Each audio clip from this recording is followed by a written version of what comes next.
You know, the sort of my sort of guiding principle in terms of comedy, to the extent that I have one, has always been like smart takes on dumb things, dumb takes on smart things. You know, Right. make the big small and make the small big. Yeah. And so I mean, I like a friend of mine before I even started doing comedy. Like he referred to my sense of humor as this is very pretentious, but it's always stuck with me. He referred to it as social autopsy, which is Ooh. like, why was that interaction awkward? What are Yeah. people really like when people say things? What are they really saying? You know, when Mhm. people say when they say they have an opinion, what are they really saying? Like that kind of taking apart that kind of thing. And so sometimes that sort of takes on a political slant, you Yeah. know. I would rather talk about sort of cultural issues. Like, I don't necessarily Mm. want to be like, have you heard about this bill? You know, like I don't want to have like a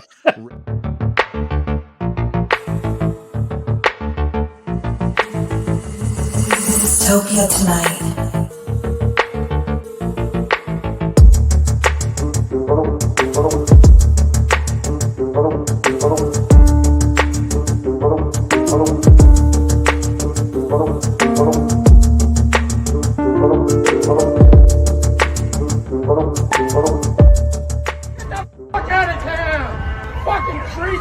Dystopia tonight. Hey. why? Hello there. Hey. Why? So sorry, I don't know what that weird voice I was just doing there. It's a new character I'm working on. Yeah. Yeah. How's that going? Not so good. Not so good based on that initial launch. That was you. Like, I was testing it out. I test out characters on podcasts. Is what I do. Why? Hello Yeah. there.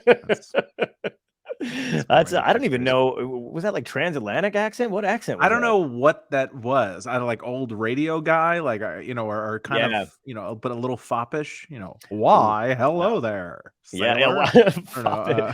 Foppish isn't said enough. I feel like that's a good word. I agree. I like fop.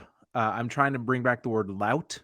Like Ooh. that guy's a lout. Yeah, that's a great Uh, insult. You should I scream feel that like during traffic. it's a perfect combination of somebody who's not just stupid but also an asshole at the same time. Do you know what I mean? Yes, Like somebody who's like that kind of guy. Like that dude's absolutely. a lout. He's a lout. Oh, there's so many louts around right now. Yeah. It's perfect time to We bring are it in the back. age of the lout right now, you could even say. Louts are on the ascendancy. They're on the rise in this country. That's like one of those things I feel like Homer Simpson would be looking up in the dictionary and he would find a picture of himself like, oh, Hey. hey, oh. So how you doing, man? I'm good, man. How are you? I'm doing good. I'm hanging in there. I mean, I feel like I'm booking gigs and things seem good. So that's That's always helpful. yeah, yeah, It's yeah. the Irish say I am blessed with work, is what Oh, they there you say. go. Yeah. I am not blessed with work, but I mean Oh, less than I would prefer. I hear you. Yeah. But yeah, but it's entering that time of year where it's just like summer as a Oh, comedian is yeah. always a bit of a, you know, you have to kind of just remind yourself it's just summer. Dude, exactly. But that's how sad this is. I'm not. I probably made it sound like I've got like a shit ton. I've got summer work, but I'm happy because I had nothing Yeah, forever. So now I'm something's just better than like nothing. 4 gigs. Hell yeah, for Yeah. 3 months. Whatever. Thankfully, I put away those millions of dollars I made at VH1, and that's the. I loved you. Were one of my favorites when you were on that show, man. My friends and I would watch it all the time, and we always thought you had like the best, clever, quick lines on that show. Oh, thanks, man. You know, it's strange because in some ways I feel a weird survivor's guilt about that show.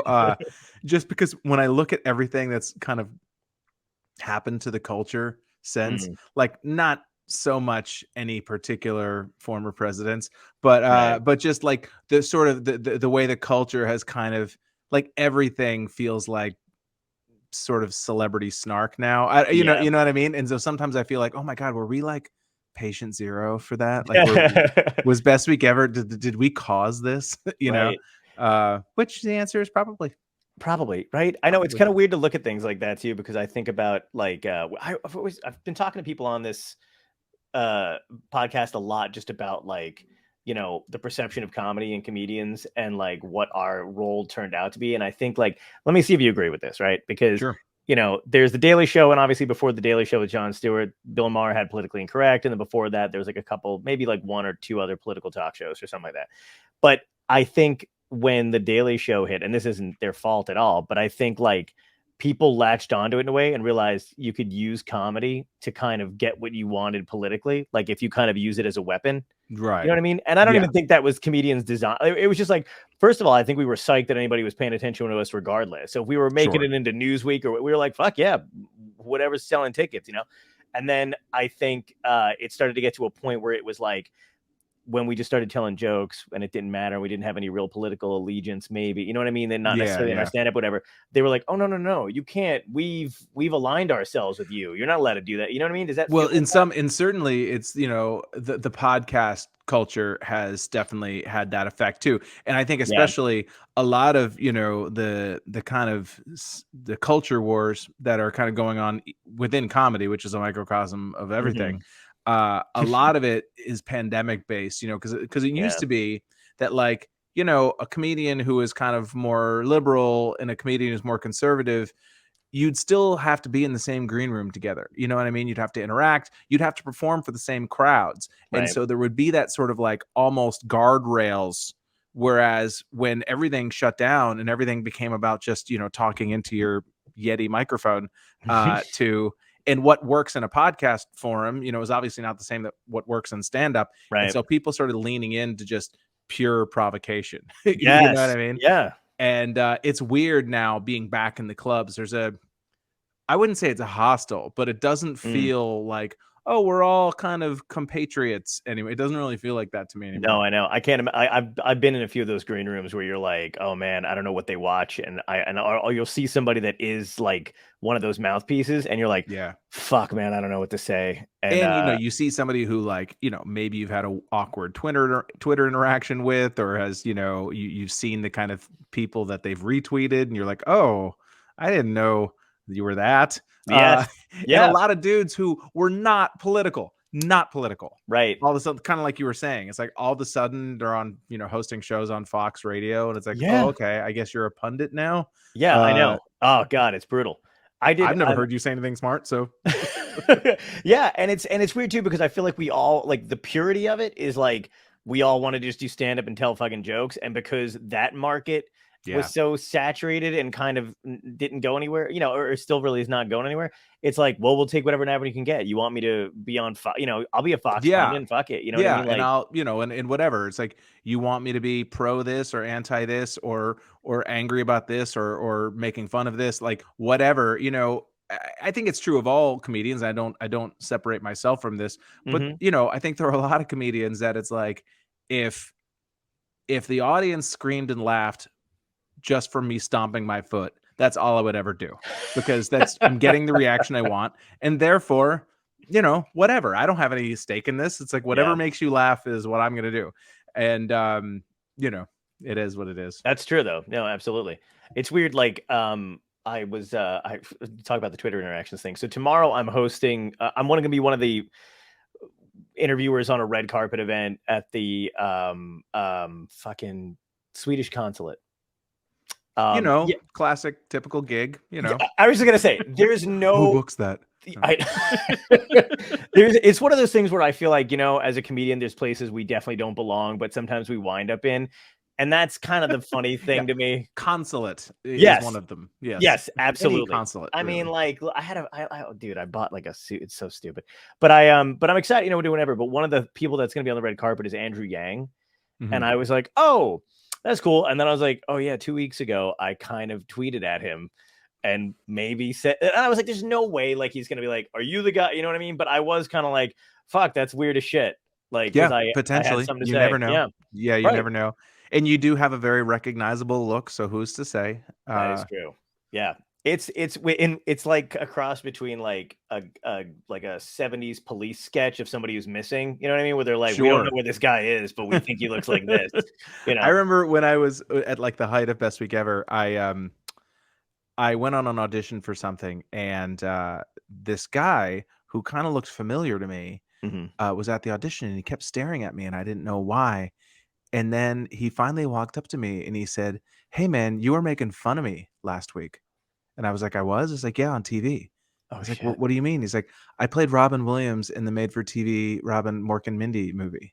Oh my And it was that guy Chris Demontopoulos who has gone Yeah. on to be on like Silicon Valley, and he's great. And luckily, he was totally cool about it. Like he understood the distinction. I was Sure. making fun of him specifically. I mean, I think that the joke I said was like, and this is before Robin Williams passed away, Mhm. so when he was kind of open season. But I said, like the guy who played Robin Williams, like really captured his essence. I mean, I was genuinely annoyed, or something like that. Did you say that because I'm wearing a Robin Williams shirt? Because that is I did hilarious. not even see that. I did not even see that. I never wear. I usually wear a Dystopia Tonight shirt just for the fucking brand, the whole thing. And then Mhm. for whatever reason, I was like, I'll just put on this shirt and then whatever. That's hilarious. It must have seeped in. That's great though. I Psychologically. also thought that was really shitty though. I remember when that came out, and I think I thought the same shit because I don't understand why would you like. That's one of those guys that I feel like you don't need to make a real like. One, he wasn't dead. First of all, there's nothing worse than seeing somebody do an imitation of a comedian. Oh Like, God. because it's there's nothing worse. Like when you see impressionists, like comedy impressionists impressionate. That's not the word. Impersonate other comedians is always like, okay, so you're just repeating that comedian's jokes. Yeah. Like, the funny thing is to do an imitation of somebody who's not funny. Right. You know what I mean? Like, but like Yeah. seeing some comedian do a Chris Farley impression, like that doesn't. I've never understood that. Absolutely. Yeah. It only worked with like people were trying to be Lenny Bruce, and you're like, oh, because that was like a real story there and some substance and whatever the hell it was. You know what I mean? Like it I wasn't guess, like, and it yeah. was Even so that I can't removed. imagine. Yeah, I don't know. But Yeah, it was. Yeah, I mean, maybe because I don't know. Like I didn't like. I remember just seeing Dustin Hoffman as Lenny Bruce, and I was like, okay, because right. I don't think I actually saw Lenny Bruce at the I time. You know what I remember, mean? this is such a kind of a postmodern bullshit thing, but when I was a kid, I used to entertain my parents by doing a Jimmy Durante impression, like early Hollywood. But I'd never seen Jimmy Durante. What I was Right. doing is an imitation of Bugs Bunny doing a Jimmy Durante Oh, that's impression. great. So, Yeah. but it's like I just used to go like, "You dirty rat." No, that's James Cagney rather. Yeah. Yeah. But I had no idea what I was saying or who I was imitating, but Yeah. That's true. I think mine used to be Dana Carvey's Jimmy Stewart. yeah, exactly. Yeah, Because then I realized I can't really do it. I'm just doing Dana Carvey doing Jimmy Stewart. It's so fucking weird. yeah. What do you think of like with comedians and stuff like that? I feel like I don't know where you fall along. Like, do you feel the need to say something like when you're like, because everybody seems to be not having a point of view. We all have points of view, you know what I mean? And I feel like if it's natural and it works into our set, that's fine. But like when you go onto these shows and stuff like that, do you feel the pressure to like I don't really feel say something? pressure. I feel, for me, I mean, I've always felt like I needed a mix. Hmm. The sort of my sort of guiding principle in terms of comedy, to the extent that I have one, has always been like smart takes on dumb things, dumb takes on smart things. Right. Make the big small and make the small big. Yeah. And so I mean, I like a friend of mine before I even started doing comedy. Like he referred to my sense of humor as this is very pretentious, but it's always stuck with me. He referred to it as social autopsy, which is Ooh. like, why was that interaction awkward? What are Yeah. people really like when people say things? What are they really saying? When Mhm. people say when they say they have an opinion, what are they really saying? Like that kind of taking apart that kind of thing. And so sometimes that sort of takes on a political slant. Yeah. I would rather talk about sort of cultural issues. Like, I don't necessarily Mm. want to be like, have you heard about this bill? Like, I don't want to have like a red, white, and blue tie and stuff like that, which Right. is Right. Yeah. hilarious because I don't, I'm not here to shit talk, but it's like there's a comedian now who's, very stridently kind of anti-liberal, but leftist, whatever. Sure.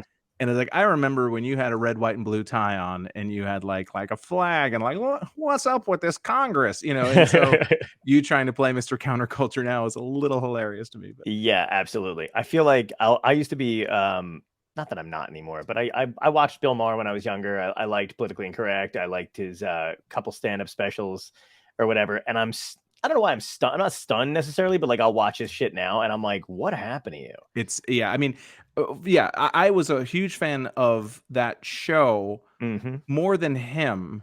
I think it's I love the format of that show. Yeah. Like, I like that the conversations, like there's a better chance of an organic, real conversation on that show than on other shows of that type. Right. and I like the format of it. I like the new rules. Like I just liked the way the show was laid out. And I always kind of thought he was a bit corny, but Yeah. a couple of those stand-up specials, a couple like 10 years ago, 15 years ago, Yeah, I be thought more I cynical. appreciated. Yeah, be Yeah, more I cynical and appreciate it as sort of yeah. works of art. Like, all right, you Yeah. have a premise, with the one where you had all the graphics in the background. I don't remember which one Yes, that was. Victory Begins at Home. Yeah, and so it's like, all right, you're trying to do something. Like I appreciate that, but Yeah. man, it's like, did that dude curdle? Like Oh. he got old so quick, and all the stuff that he said he used to care about doesn't seem to come up anymore. Like No. now that he's kind of like best friend of the sort of intellectual dark web types, like you Yep. never hear him talk about animal rights anymore. Nope. Like you never hear him talk about like gay rights. It's all just cancel culture, which is just Absolutely. so fucking boring. Yeah, It's so boring. I've never seen a guy of his. I mean, when you think about it, he's been in show business for 40 something years. He doesn't need to pander to anybody, even anybody coming up. You know what I mean? Like he's made his money. He's on HBO, one of the biggest networks, in ever.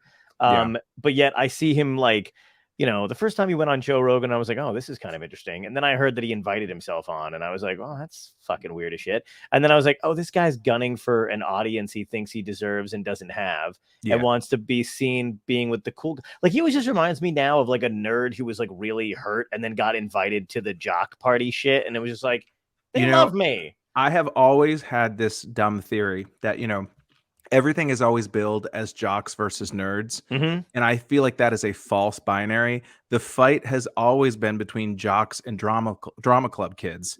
And the nerds were a swing group. Like the nerds could go either way. Yeah. Do you know what I mean? I totally and that's get kind that, of yeah. like at different points in culture, like around when Obama got elected, when tech was sort of more on the Democratic side, like nerds kind of went left. And now nerds are going hard right. And so yeah, I've never sort of implicitly, or at least not in the last 10 years, implicitly thought that like nerds were like oppressed. My older brother was like he used to have D&D in my house every Friday night, and he was a LARPer. Before that was kind of cool. You know what that is, right? Yeah, yeah, absolutely. Yeah. And he was nice, but his Dungeons and Dragons friends were jerkier than the jerkiest jocks in my school. Like they were rude, they were self-centered, they were loud, and just like they were bullies. They were just bullies without social skills. Yeah. Wait, that is so fucking hilarious, man. It is a social thing too, because one of my best friends, we were moving into an apartment together years ago. We lived together for like a really long time. And he invited over two of his like super, super fucking nerdy friends from college. Same kind of thing, D&D crowd or whatever. They were total dicks to me. Like to look at them, you would be like, they seem docile and somewhat pure. And then like as we were moving in, they just kept like being really shitty and shitting on people. And we were like, is that like a defense mechanism? Because none of us have said anything to you yet.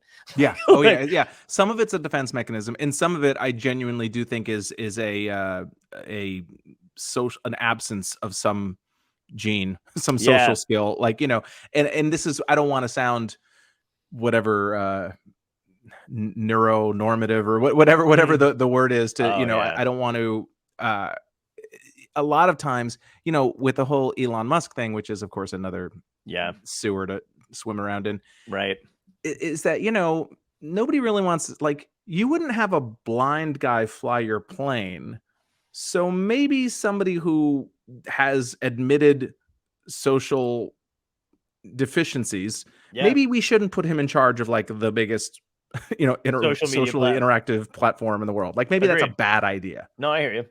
Yeah, I always think of the same thing where like I don't understand where this I don't know if it seeped into the culture like 10 years ago or when it actually fucking started, but it's that thing of like how Twitter feeds into itself. And all the same type of people feed, like they don't see or hear from anybody else, as far as it doesn't look like it anyway, right? Yeah. They all just get their information off of there. So it seems weird to me that you would go, man, I'm riddled with fucking anxiety. Hey, person who's hiding under a desk, how do you handle anxiety? And you're like, and then they're like, oh, I don't. I just stay under this desk, and they're like, and then it just feeds back into itself. And I'm like, man, I don't get how that's supposed to be. But I'm no better. Like, I tried for a long time to make sure that my Twitter feed was full of people I disagreed with and to get different viewpoints and stuff. And then I would just find myself just getting angry. And I'm like, this is not what I'm here for. Right. It's like, I know how to read the news. I just don't need So I just started muting and blocking. Not blocking. I don't care about blocking, but it's like just Right. I started unfollowing. It's kind of that Marie Kondo. People who weren't bringing me joy. I took them out of my just hate scrolling. This is the first time we've ever had anybody reference Marie Kondo, so I like that a lot. Hey, well then No, the prophecy is fulfilled. We're done, everybody. And so saith Christian Finnegan. I agree with you there, and I think as of the last, maybe during the pandemic, this kind of happened to me because I was I'm still heavy into social media, but I think it's more like I figured out what I need to do and get off of it. Like, I need to market or whatever the fuck I need to do, right? Yeah. But I feel like I kind of broke away from it a little bit during the pandemic because it just seemed, I found out a bunch of accounts that were like supposedly activism accounts or whatever the hell they were, when all this shit was going on, were making money left and right. Or they were, I'm sure you've had this happen to you where they curate your material. And all that. Yeah. And I like found my stuff on t-shirt, or like posts that I was making. And I was like, what is that about? And then I was kind of angry that I wasn't seeing any. And I was like, but you know what I mean? You were like, oh, I made a really good point. I'm glad it's getting out there. And then I was like, this guy's making fucking t-shirts. And then I was like, I mean, and this is we've been trained, and I feel when I say we, I mean people younger than me, even more so. We've been trained to think of like, oh my God, I wrote a tweet that got 5,000 retweets. That is somehow a form of payment. Right. Do you know what I mean? That there's a currency there, and no one loves that more than the people who actually control the money. Do you know what I mean? It's like, if I can convince all you idiots to put value in the retweet economy, or then therefore I will keep the actual dollars. 100%, man. I don't know if you've gotten the invite yet that Instagram threw out there. Are you making you don't even have to answer this question if you don't want to, but are you making money off of Reels yet? Dude, I don't even do Instagram. Oh, that's smart. I'm the worst. When my special came out in October, I hired a woman to help me get on Instagram. I really am the worst. I'm the worst. Twitter's like the only thing I can handle. But so I really kind of tried to get in Instagram for the first 3 months, and then the minute I stopped, because the whole idea is like, oh, I'll pay you for 3 months to kind of get me off the ground, and then I'll take it for myself. Right. And then the minute I stopped paying her to like stay on me about posting on Instagram, I just stopped. Yeah. It's not for me. And it's just one of those things where I just have to accept that, what, if this means that the industry, if the boat leaves the shore without me, then so be it. But I can't. It's just not for me. It's funny. I feel that way for about a lot of other new shit that's coming out. Like I just, because I don't know about you, but I've got I know I have my name on social media apps that I've never fucking opened or touched, because you'll get that notification that we're like, hey, we want you to join our new thing, and you could have your name, and we reserved it for you. And I'm like, I better do it, sure. Whatever. And I don't even fucking use it. But Instagram, I got an email last week that I have a new follower on Ello. You remember Ello? Yeah, I do. What poor bastard. It's hilarious to me. It's like, really? Okay. That's hilarious. But then doesn't it fuck you up when like one of those things hits and like some idiot, got like 1 billion views, and I just have to accept that that's just what it is, and that the reality is that this is kind of a tale as old as time. I'm sure that when I first started out, I mean, I remember very clearly when I was on Best Week Ever, when I got on those shows, the old head comedians, the comedians who were my age, the age I'm at now, right, then would scoff at me, and they'd be like, oh, you're doing one of those dumb pop culture shows. And, and I'm like, all right, whatever, buddy. This is booking me gigs, and this is giving me a career, and scoff at it as much as you like. And so now I'm in that position, and I have to I don't speak that language fluently. I always feel like a dad trying to rap when I try to, do like TikTok or Instagram. I just haven't. Maybe someday I'll find my in, and I'll find some little corner of it that feels right for me. But every time I just feel like I'm trying to speak like I'm in that nightmare where you're in the school play and you don't know your lines. Absolutely. TikTok is horrendous because it's like again, this is one of those things that like I posted a video and I did that thing where like, which I used to shit on too, but like I posted like a heckler clip.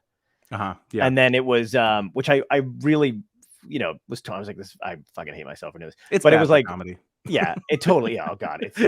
I mean, Yeah, no, you're right. It's like it's just one of the. Yeah, me too. I know. And I'm like, but it was like right before the pandemic hit, so I was in this club in Michigan, and there was like full blown Trump supporters were there, and it broke out like, I've got 15 minutes left in my set. It's the last show, and tables just start chanting USA Trump. So because I didn't even get to the joke. I just mentioned his name, Yeah. and it was like And you ridiculous. can So we can see on your face that you're not one of us, like that right. kind of deal. yeah, exactly. Exactly. I'm like, oh shit. So I was like, all right, whatever. So, we go back and forth. I posted on TikTok out of the blue, million views. And I'm Mhm. like, this is great. And then I was like, oh yay, something good came out of, sitting at home and fucking around with a video. And then like maybe the next video did like whatever. And then I realized if I didn't post the same fucking thing or like, something Yeah. similar to that, because all those people that came for that want just that. Yeah. And I didn't want to, and I was like, what about here's me juggling? And they were like, fuck you, dude. We don't want that shit. You know what I mean? Like, or like, Yeah. look at me being clever. And they were like, Yeah. nope. We wanted And hate. it's like they feel I mean, again, this sounds like a very old guy thing to say, but why can't the comedy be the comedy and the online be the online? You know what I mean? It's I don't, when some random person responds to me on Twitter or tweets something that I disagree with or whatever, it's like I don't be like, hey man, stick with selling shoes. Or like, why aren't you selling me shoes right now? It's like Right. this is a separate forum that we're all kind of just hanging. And I get that, it has to be people have to do their promoting and all that.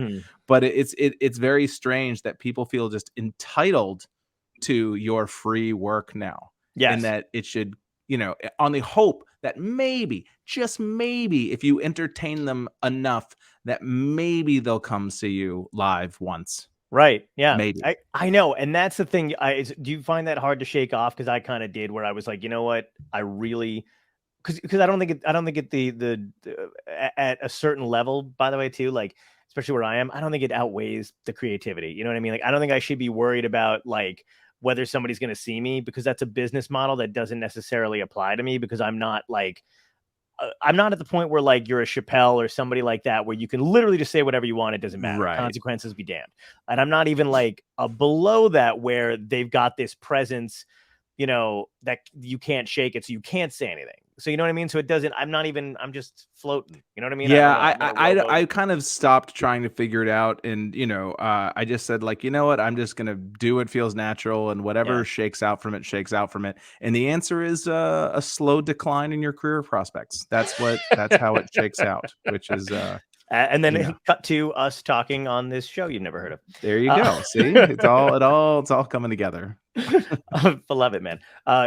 So you know what? I've read something about you because I tried to do some homework. And you went to performing arts high school for 2 years, my junior and senior year of high school. Yeah. Let me ask you this, because that's one of those things that I feel like, because I started doing stand-up when I was 20. I just went to, regular high school, like public school, stuff like that.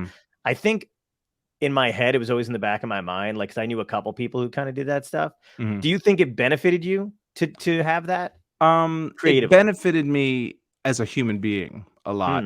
Nice. I mean, it's hard to say, to argue a false, like, I don't know what would have happened otherwise. I would say that a lot of the reason that I went didn't have so much to do with the arts at the time. Like I'd kind of without being too, I kind of had a weird family situation, and my mother was mentally ill, and we weren't getting along, and my dad was trying to help me get out of the house. Right. And I knew a couple people who had gone to the school.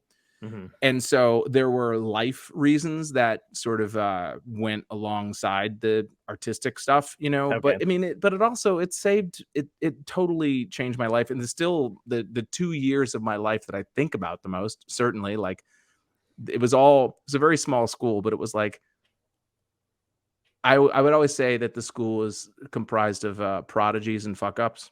Like it was like Taiwan's best cellist under the age of 18, and also Keith, who got kicked out of 3 boarding schools. So I guess that means he's a painter, like that kind of deal.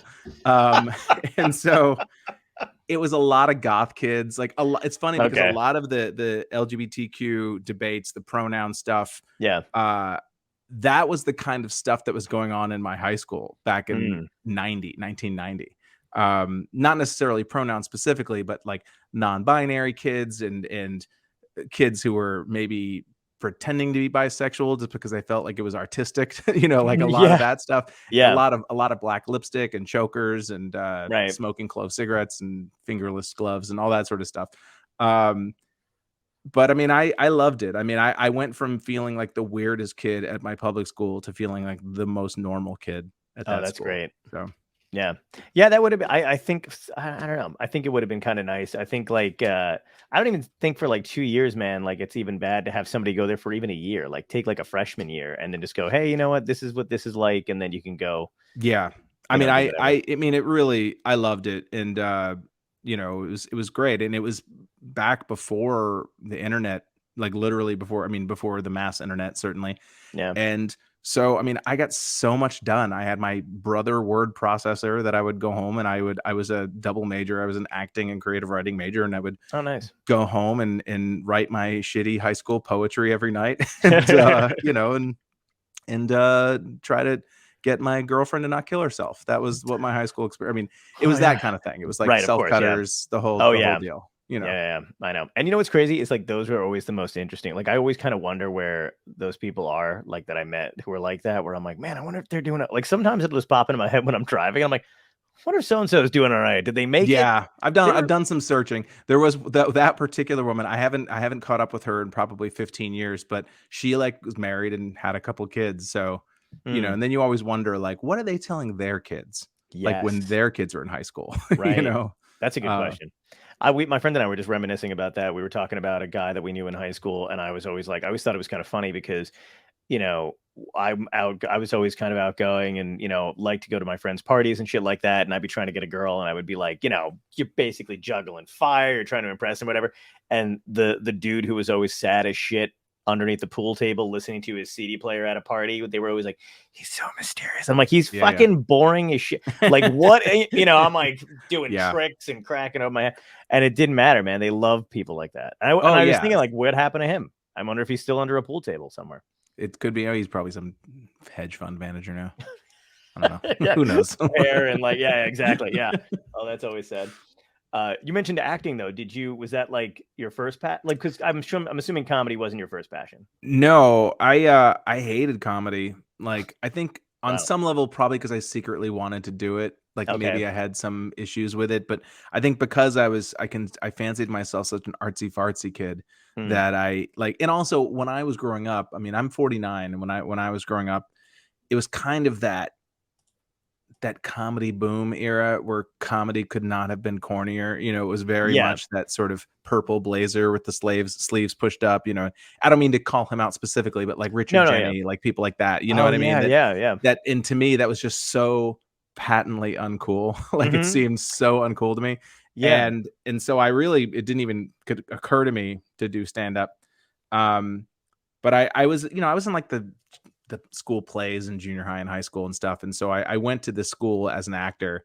Hmm. And then in high school, I kind of started thinking about writing. And then I went to college and I was an acting student, but then switched to playwriting halfway through. And then Nice. after college, I worked in publishing for a couple of years, and I thought I was going to be like a novelist, but I don't have the attention span. I don't write. Right.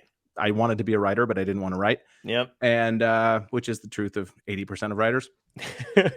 And so it was kind of only then that I started thinking about doing stand up, because it was, first of all, I was living in the Lower East Side of Manhattan. And at the time, there was this sort of hip alternative performance scene Mm. that was much looser than what I thought of a stand up. Like you could get up and talk about anything. And, and there were these venues that there'd be like a comedian followed by a performance poet in the slam poetry scene, and Right. followed by a dominatrix. And like, it was very edgy and cool in my mind.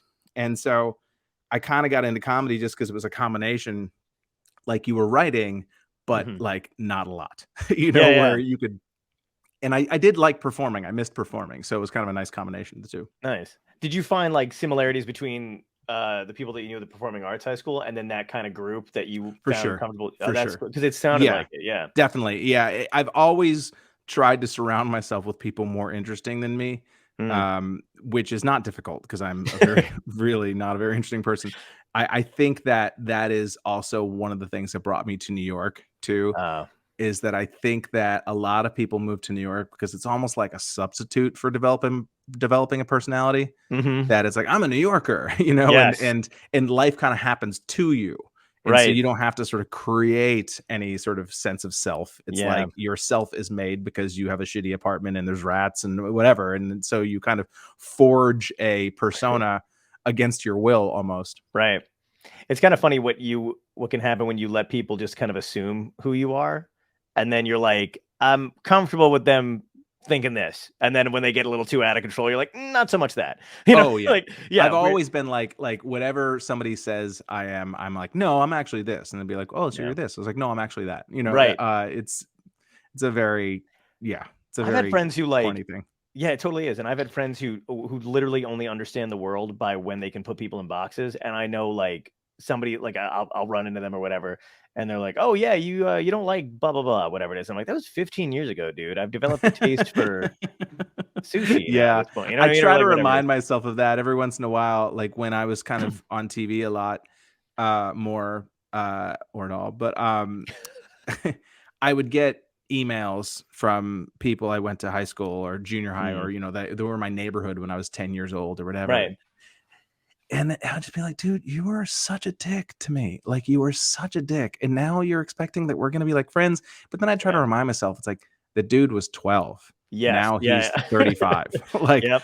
I've changed. Let's maybe assume that maybe he has as well. I know. I But feel like that's really fair. I've done the same thing too, where like, and I've even gone, have you gone back and like, I've told my friends, like, I'm like, you're never going to believe you fucking message me. And I'll say the name and they're kind of even removed from it. And they're like, who's that again? I'm like, you know what? Never mind. oh, clearly this person didn't dig a scar into your soul the yeah, way he did me. exactly. I was like, oh, I don't know. I just thought maybe it'd ring a bell to you. And then I fucking walk away. Yeah, I only have a couple of 2 or 3 good friends from my like childhood, Mm. and one of them is in like a Facebook music group, Oh. where they just kind of they talk about music and stuff like Uh-huh. that. And he told me, one of the guys I was in, I was like, that motherfucker, are you kidding me? That dude like instigated a fight between me and so, and I was 8 years old. And in my mind, there's no way this guy could have anything valid to say about music. There's no Right. way. There's Right. no way this guy could have good taste in my Yeah. mind. Like, Right. that's Of of course. course absurd, and it's absurd mentality, but Yeah, it's weird. that's They what have no fuels other me. life than what they've done to you. They're like, this Yes, was it. It they stopped stopped immediately. growing the minute they left your purview, and they are That's fixed in great. amber. Yeah. And you have evolved. Yes, exactly. Absolutely. That's I feel like that's fair. I feel like anybody that scorned you should automatically stop evolving. Absolutely. I agree. So what was the trajectory then from doing all that kind of like, so you're in the clubs and you were doing what you loved there? Because I feel like there's a tendency when you're in that kind of environment and you're really comfortable to want to stay in it. But it seems like you branched out of that.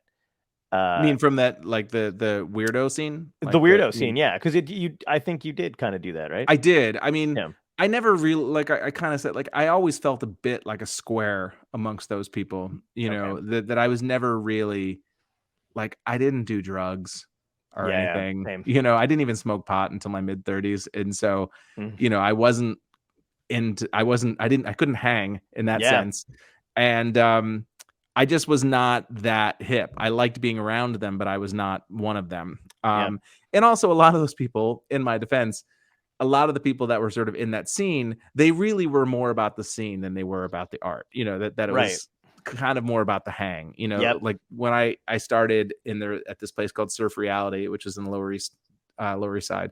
Mm-hmm. And it was a real scene. Like there was a real culture there. And for a lot of people, it was like church, but for non-religious people, and it was the same reason that people go to church, is to kind of like see who's wearing what and who's dating who, and, and to gossip and all that.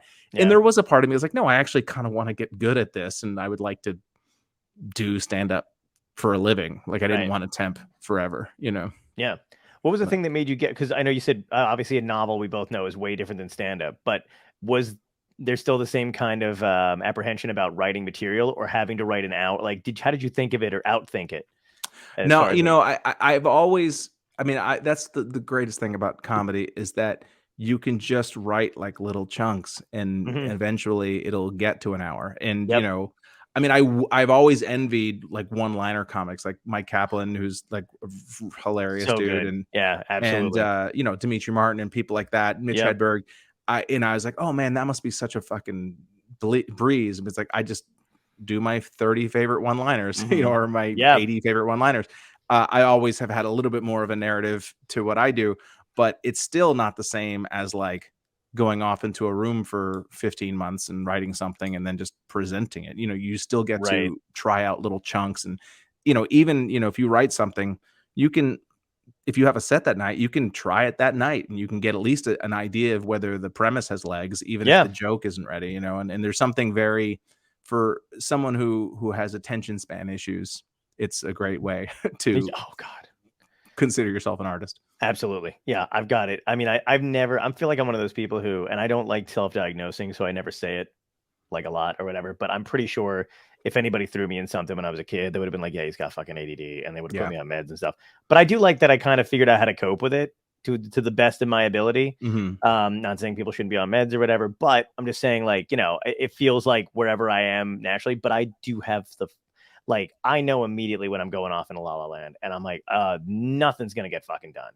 It happens to me every night now. I feel like it's gotten worse for me in the past 6 or 7 years than it had. I don't know if that's a midlife thing or the frequency of my marijuana use or what. But no, I'm so glad you said that, because I thought that I was alone in that. I was like, I keep thinking randomly, and I ask no one. I'm like, does this shit just get worse when you're older? Because I feel like I used to be able to chill the fuck out at some point and whatever. But no, man, I can't sleep. I do think that social media has a lot to do with it, because it's kind of trained our brains to sort of be constantly occupied but never fulfilled. You know what I mean? It's this weird, I've used this metaphor before. Like, there was a kid when I was in 5th grade or whatever who would, sit at lunch with me sometimes, and sort of as a gag, he would act like it was just something he liked, but I think he was just doing it to entertain people. He would take all the food on his tray and mix it together in like a big goulash, like, Salisbury steak and ice cream and whatever, apple cobbler. Like, it was just all be in a big swirl, and he would eat it, and people would be like, ew, ew. And he'd be like, it's all going the same place. Like, that was his big line. And I feel like that's what like Twitter is like, where it's the environment is getting destroyed. Somebody's funny joke about spoons, a cute picture of a dog, my mom just died. Like, it's all of these things kind of swirled together, and it doesn't have a taste. It just has this gross blankness that we're always eating, but we're never full. You know? My God, that's great. That is fucking perfect. Yeah. And it makes me feel even worse now that I've spent time on it. After you put it perfectly like that, you're like, oh, I literally, the second I get off this, I'll be checking Twitter. Like, the second. I'm not. Yeah, no, I know. And the same thing with me with Instagram. You know what I noticed too is, like, I'll go through phases or periods where somebody, for no apparent reason, will catch my eye and annoy the shit out of me on one of those platforms. And not like in a political way or their opinion way. I'm just like, I'm so sick of seeing your fucking face. Like, I don't know them personally and or whatever it is. And then I did this thing where I was like, I'm just going to unfollow them or mute them. And then I realized, like, months went by and I forgot that person fucking existed. And I was like, wow. And then I thought about people who genuinely hate that person. And I'm like, how much time are you wasting if you just like, you're actually following the thing you hate? Oh yeah. I mean, there's a lot of that. Yeah. That I've never understood. Like, people who would follow Trump or follow some Ted Cruz or whatever. Like, why? Why are you doing that to yourself? Yeah. Anything that's relevant to your life will bubble up. Like, you don't need to seek that out. Like, there's no reason to, I mean, unless you're literally doing sort of political work, or you're a journalist or something, there's just no reason to follow people. And I've also, and again, this has not just become Twitter gripe hour, but, this idea like, oh, so-and-so blocked me. Like, I don't give a shit. Yeah, no. Why do I care? Right. Why do I care who you pissed off? Like, it's of no interest to me. You'll love this. Over the pandemic, I had people who would, and I thought this was the weirdest fucking thing too. They would DM me, people I knew who were not in the show business, not in stand-up, whatever, and would tell me they were unfollowing me. And I would be like, and I was like, what? And they'd be like, I just, one of them was like, I just feel like I'm trying to not follow or like be aware of too many politics. And I know you post a lot. So I'm just unfollowing you, but you can still follow me. And I'm like, if you just did that, I would have no fucking clue. Yeah, we're all so convinced that people are just completely on top of what Yeah. and comedians are, of course, the worst. Like, comedians are always like, well, I can't do that same material. I did that material when I was here 3 months ago. Nobody remembers, dude. Nobody Nobody cares. cares. Yeah. Nobody memorized your stuff. Oh God. When I was younger and I was starting out doing stand-up, man, I thought that people were gonna remember when I sucked. And then I realized no one, like, because I don't know if you were the same way, but like when I was younger and I was starting out like the first year and I would bomb in front of like 200 people, I'd be like, man, those 200 people fucking hate me. And then you find out that they don't know you, they don't care. You're gonna go back, yeah. And even the club owners, like, or people like that, like they just very rarely remember you. They very rarely remember, and and especially at a club in 6 months, it's going to be a new group of people making decisions anyway. So why God, yeah, get absolutely upset about it? I was one of those people who I thoroughly enjoyed watching certain clubs just die out during the pandemic. Like I was in heaven, dude. Any club specifically that you want to mention? Oh yeah. Oh, dude. Okay. Can I tell? So I don't even know if my producer watching, but he'll always be like, "Do not, please, for the love of God, John, do not mention names." I'm always that guy who's like rattling off. I'm like, fuck it, burn them, burn the bridges. I don't care. I think. Wait, where are you based, by the way? I'm in New Jersey right now. Yeah. I'm born in Brooklyn, grew up kind of in New Jersey, and then moved out to LA for a little bit, came back during the pandemic kind of thing. So now I'm fucking here.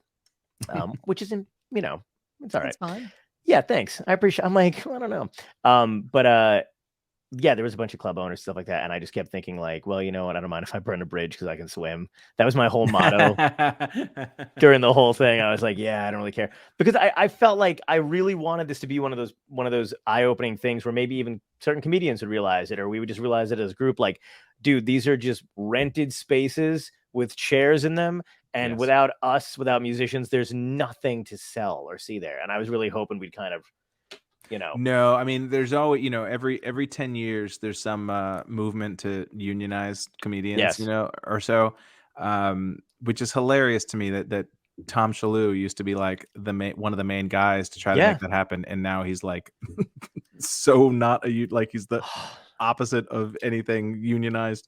But crazy to me too. Yeah. But I went on a show on Fox and I was like, because I met him a long. I've met him. I've known him forever. Have you? Yeah, and he's still like just an incredibly gifted storyteller. He's hilarious. He's so funny, but I don't know what happened to him. And I do know what happened to him, but he was always kind of that guy under the surface.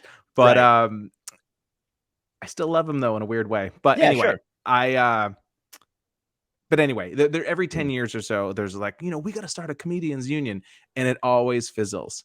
Yeah, because first of all, there's no accreditation, like there's nobody gets their comedian card, so Todd Barry is a comedian, and also the guy who's been doing open mics for 3 months is a comedian, right? And how do you tell one of them that they're not? You know what I mean? Yep.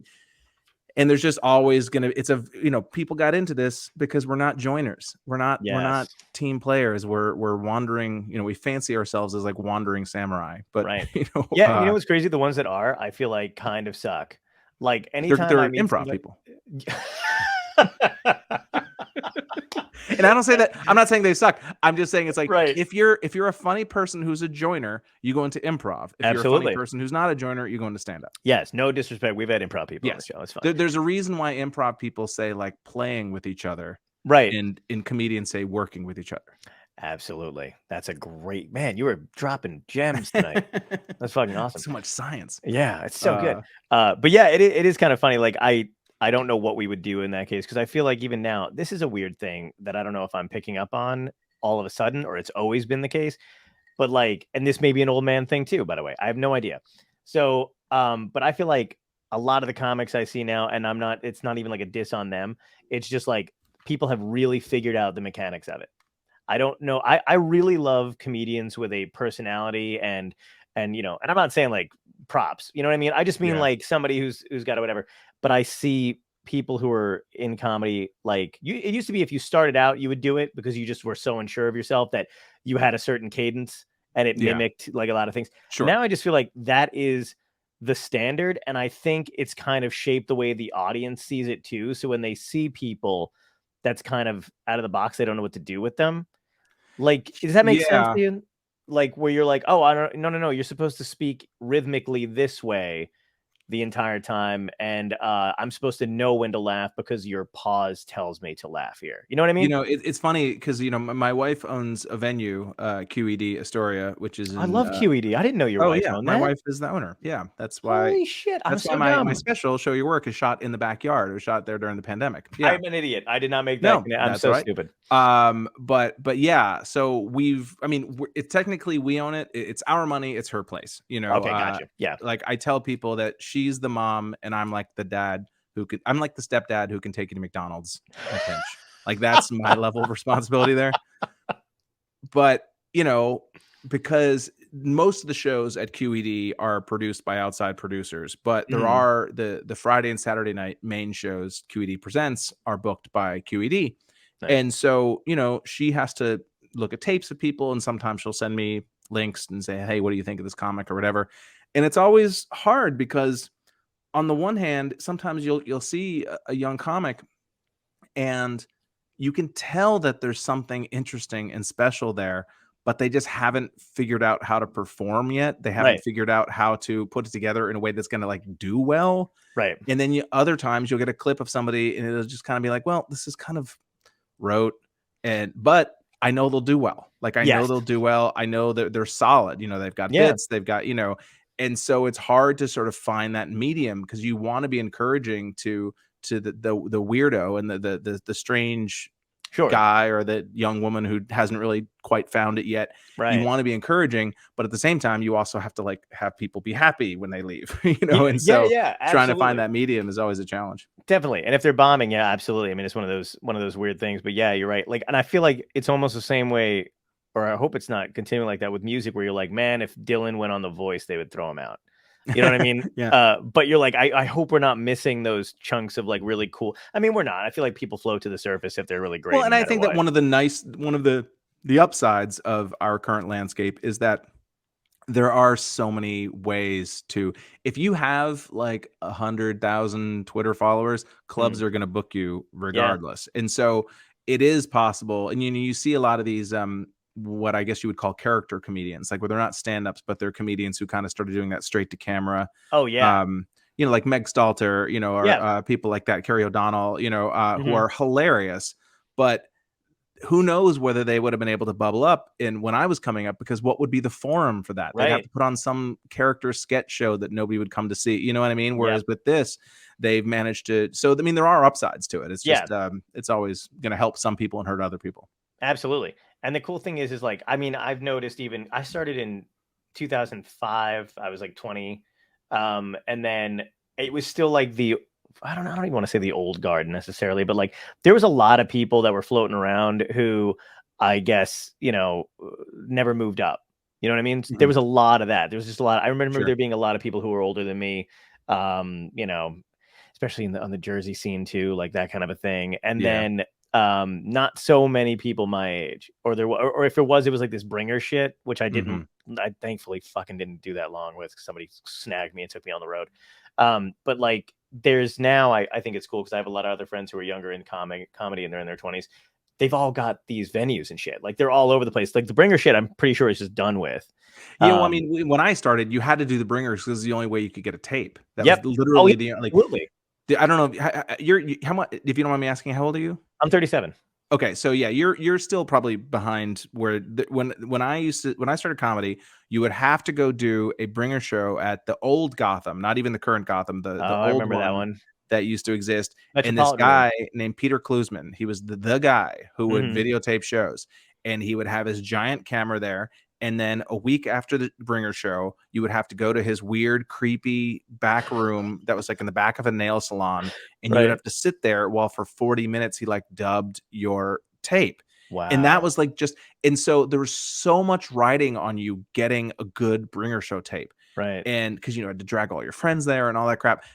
I mean, thankfully, that is a vestige of the past. Like I really don't, the Yeah. people who are doing bringer shows now are just literally just being conned because they need the ego rush of feeling like they're doing a real comedy show. Absolutely. Yeah. 100%. And that's the cool thing too, is like now I see people's tapes are better than their stand up and I can't even admonish them for it because I'm just like, That's not, like, what are you going to do? Like, you're posting, everybody says you're supposed to post shit on Reels. You get the stuff out there. It's quick edits. It's like a minute thing. But Yeah. I always get jealous because I'm like, it took me a while to get like, just buy a fucking camera. Because I wasn't quick on the uptake there, where I was just like, yeah, I'll just film it real quick and whatever. And then I saw people who were like just starting like a year in, and they just looked great, man. Close-ups and their buddies. That's the thing too. They have that community, like even more than like the stand-up community. They have a community of like videographers Totally. and creatives, Yeah. and their graphic designers and shit. And I'm like, my God, my friends wouldn't even give me money for food. Like, like I got none of that shit. Yeah, I mean, and I, some of that, I take my hat off to them because, I think because I kind of grew up in the sort of Gen X vibe of like trying is uncool, man. Like, like anybody who understands how computers work is like can't be trusted. Like if you're actually working on your career, then I don't trust you. And that has come back to bite me big time because I didn't really learn any of those skills. Like, right.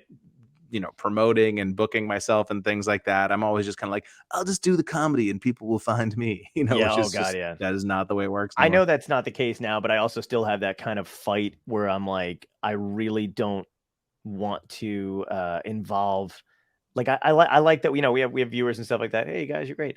And I really appreciate everybody watching, but I do feel like I'm very like not good at making that connection. Like you saw that video in the beginning when I was trying to like talk, I suck at that. I suck at the one-on-one. Yeah. I thought you were Ryan Seacrest reborn. Not that he died. I was like, wait, did he die? May he rest in peace. Oh man. But yeah, I was like, I'm like, I know I can feel it, and I feel like they can feel it. So I always have to be like, guys, I know I fucking suck at that. I hope you're still tuning it, whatever. But yeah, it's like, I feel like there's a part of me that's always like, no, I need to keep that distance there. I don't know why. It's just innate. At the end of the day, you have to live in your own skin. And that's kind of what I told myself. It's like, I can be a better version of me, but I'm not going to be that other dude who's just like all just alpha promoter. Like it's just, it's not ever going to be me. And I'm not. And if that means that in 5 years I'm working at a shoe store, then so be it. I can't live like that. It just, I just doesn't work. I 100% get it. And I feel like that's a part of it that no one tells you about either, is being comfortable with the fact that, you know what, like, I feel the same way. I love doing this. I made strides doing a bunch of stuff like this. I really feel like I kept things moving during the pandemic too, which I'm not, I mean, I know people had their whatever, and I definitely had some downs, whatever, but like, I feel like everything kept going. But then I think like, well, you know what? I don't know, in a few years, if it all fucking falls apart and I am kind of, like you said, selling it shit in a shoe store, I'm like, or a bungalow on the beach, I'm like, I'm all right. Yeah. Because I see the things that other people are doing, and I don't want to do those things. Yeah, same. I don't want to do it. I really don't want to spend my day doing graphic design and putting titles on things. Like I should, but I just don't want to. And life is about choices. And so. No, I hear it. And the other thing too is like, I definitely had a period during the pandemic where I was like, maybe I don't like, because I really do love doing comedy. I'm like the same way you do too. And I love telling jokes and like the whole process. And then the pandemic hit, and there were people fighting, the obvious, that we were in a pandemic, and they were just kind of, putting out bullshit, or they were like, performing on trucks or outside of gyms. And I was like, I don't, like, we're in a fucking pandemic. And then I was like, maybe I don't love it. I really had to like question where I was like, no, that's a mental illness. but no, I mean, because and obviously, I mean, I've been part of that too. During the pandemic, QED, we started doing shows in the backyard just because we had this venue and we're paying rent, and at the time we didn't know if there's any money coming or anything like that. Absolutely. And but I remember talking to, I think it was Nathan McIntosh, who's hilarious. I don't know, but he's younger than me, and so I think he kind of had just realized. It was in the summer of 2020. So we had probably 3 or 4 months into the pandemic at that point. And he was like, you know what? I realized like you can take a few weeks off. Yeah. Like you have this in your head that like, well, I'm not a comic if I don't do, if I go 5 days without a set, that means I'm not a comic anymore. It's like, trust me, you can do other things. Exactly. It'll be fine. You'll be a Rusty for a set or two. Right. It'll be fine. Go live a life. You'll be a better doesn't comic. Fully rust. We get a little shit on it, and we're like, whatever. But Yeah. And also, it's And that's like, what I found out. go live a life, have things to write about. I mean, Yeah. you started when you were 20, which is I didn't start till I was 24. Nice. And but you sometimes you'll meet those comics who started when they were 17, Mm-hmm. and they have nothing to say because they've Yeah. never lived a life. You know what I mean? Like they've never had a job, like they've never, and I'm painting with a broad brush, of course, Sure. Yeah. but it's just like, go do other things, Yeah.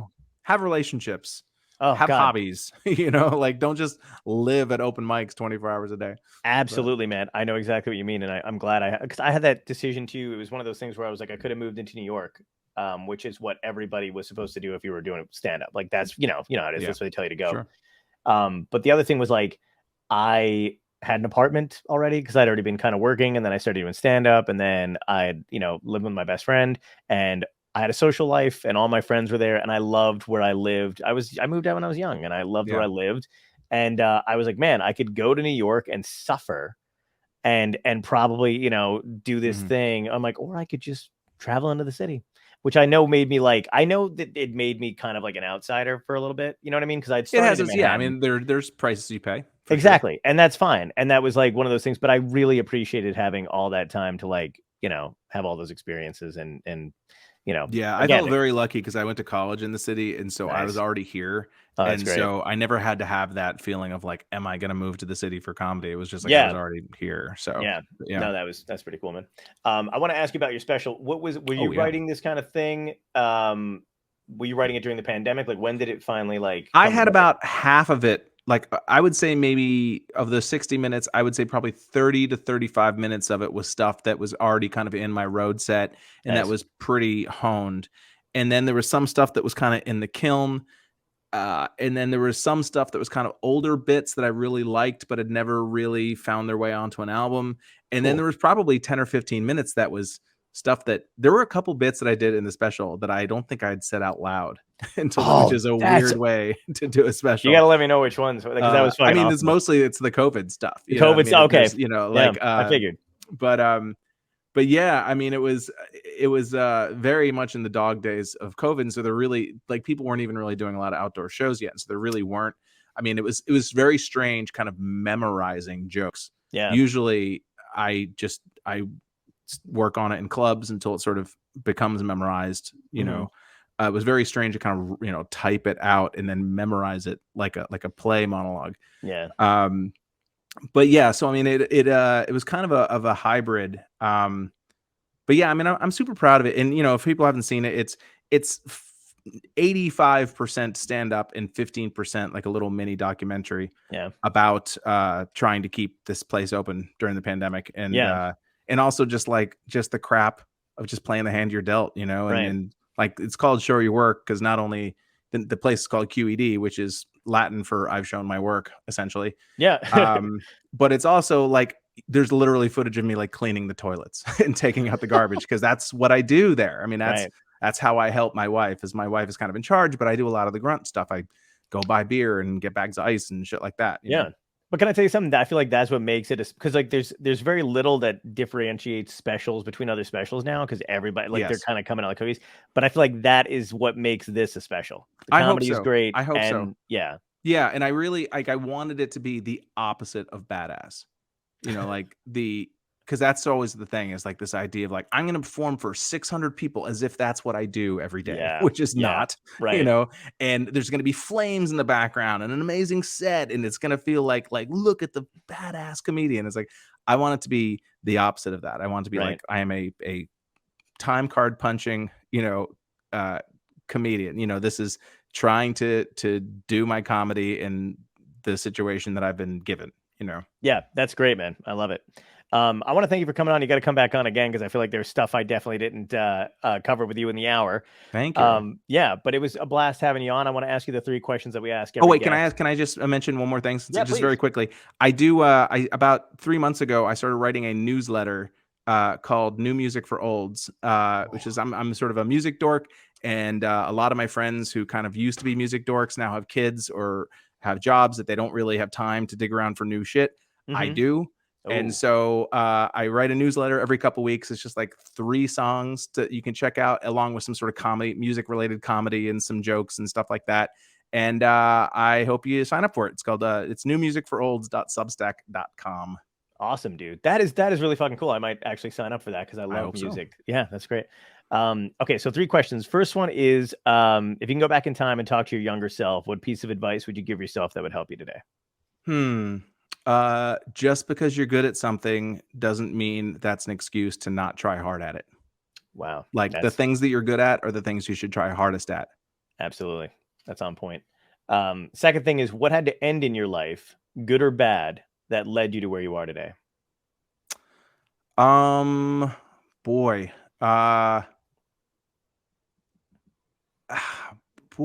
Good or bad? What had that led me to where I was? I think that my wife basically had to convince me that being single did not somehow make me cool.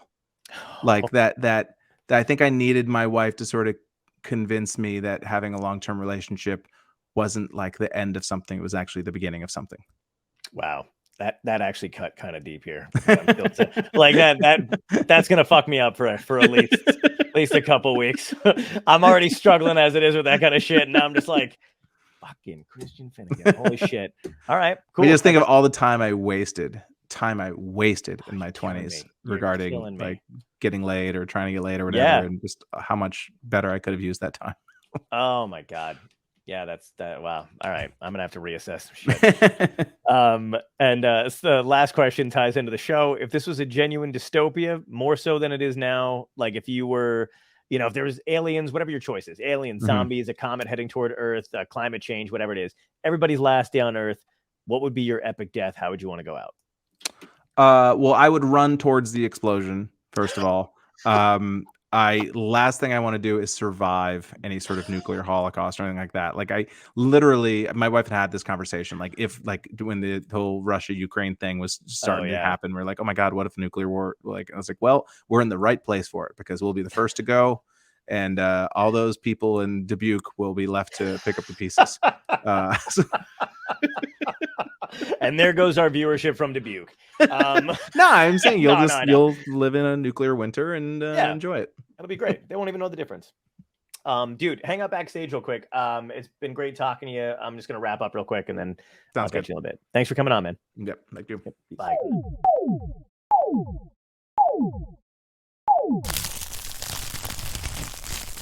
Dystopia tonight.